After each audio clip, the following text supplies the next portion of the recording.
to answer, let me go back a step and very briefly talk about desistance theories. So, as many of you will probably know, that I would say that there are four kind of main schools of thought about desistance from crime. Some people stress the importance of maturation, aging, and how that changes the way that we think. But also, it changes our social position. So our disposition evolves, to go back to my earlier distinction, but our position is also changing as we mature through the life course. And we're changing physically too. So maturation is important. The second set of theories focus on social bonds. So that's centrally about our social position. Who are we connected to? To use an English expression, what are the ties that bind us? Who is our kith and kin? Who are our family and our friends? Who do we feel strong relations of affinity to that influence our conduct for better or worse?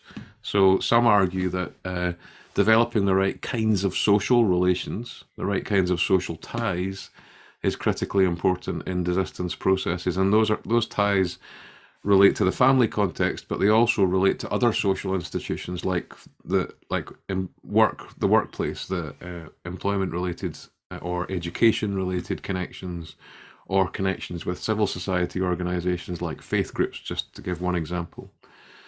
So we have maturation, we have social bonds, but we also have an increasing attention paid to the way in which identity develops, the way in which our personal narrative changes as we move away from offending and towards desistance.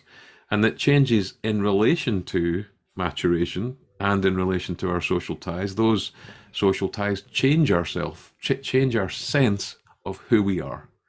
So the most obvious example here is becoming a parent. Like most of us who have had that experience would recognize that it changes us. It changes the story that we tell ourselves about us. Um, so the narrative shift is important. And then the last set of theories look in a more mundane way at routine activities, at the daily life of the person trying to desist, of their movement in space and through time.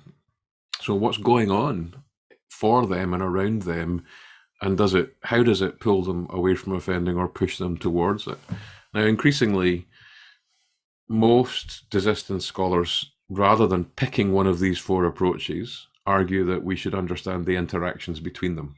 So we're becoming more mature, we're developing new social ties, our sense of who we are is changing, and our routine activities are changing. And if we align all of those changes towards desistance, then desistance is much more likely. So then the question becomes, where does imprisonment fit with these theories? So the first question, is prison a place of maturation? I think it can be, but I think in general, prisons take responsibility away from people. They remove control over the daily life and over the small decisions in daily life that require us to exercise responsibility. So I don't think that they are a promising site for accelerating maturation and psychological development. Are they a place where social bonds are formed which are conducive to desistance? Probably not. Obviously, when you're forced to cohabit with other people involved in offending, the kinds of social ties that you're developing are perhaps not likely to be conducive towards desistance. And more to the point, by virtue of being imprisoned, you are being ripped out of the social context in which the ties that might encourage conformity exist. So the family might be a resource for desistance that you are removed from. The workplace, similarly. So prison isn't faring so well already on maturation or social bonds. How does the prison function in relation to identity? Again, just think about it. When you go to prison, you wear a uniform, at least in most countries. It says you are an offender. You live behind bars. You are treated in a certain way by officers, by guards. So the constant reinforcement of the institutional message about you cements your identity as an offender rather than suggesting or enabling it to change. And lastly, it's impossible to develop the routine activities required for desistance in the community when you're in prison, because you're not in the place where desistance will be attempted. So I think the dynamics of the institutionalization that imprisonment brings run contrary to desistance. But I think that prison regimes can be adjusted to better support personal development, or conversely, they can be ordered in such ways that they will frustrate desistance. So, for example, it makes a big difference whether a prison provides adequate educational, vocational, and programming opportunities. It makes a big difference whether the culture of the prison, the relationships between the prison staff and the prisoners, is one which is supportive of personal development, which expects and supports and seeks that development. It makes a big difference whether the prison enables the maintenance of family ties and connections.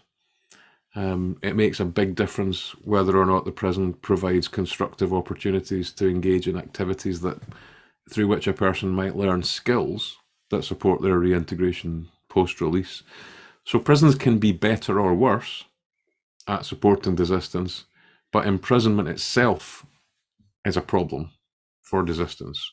So that's why I would advocate, both from a desistance point of view and more generally for other reasons, that we should use prison as in the most sparing way possible, as little as possible, and certainly that we shouldn't be sending people to prison to correct or rehabilitate them. That's the wrong setting for those efforts, in my view.